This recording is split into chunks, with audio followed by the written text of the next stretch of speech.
أنا المهندس ماهر العدوان، رئيس لجنة بلدية ناعور الكبرى. بسم الله الرحمن الرحيم. نهنئ جلالة الملك المعظم ولي عهده الميمون، ونهنئ الوطن في عيد الاستقلال.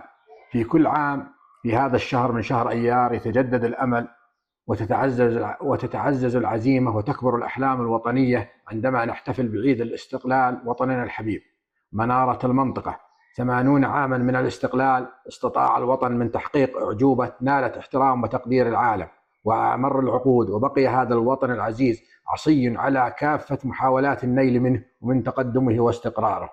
هنيئا للوطن بعيد استقلاله، ونهنئ جلالة الملك عبد الله الثاني ابن الحسين المعظم وسمو ولي عهده الأمين بعيد استقلال الوطن. إن الله عز وجل ميز هذا الوطن العزيز بقيادة هاشمية فريدة تعمل ليلا ونهارا من أجل رفعة هذا الوطن والحفاظ على منجزاته. أما نشام الجيش العربي وأجهزتنا الأمنية الأبطال فنرفع لهم القبعات احتراما وإجلالا لهم ولدورهم الوطني المميز في حماية الوطن والحفاظ على منجزاته وصون استقلاله.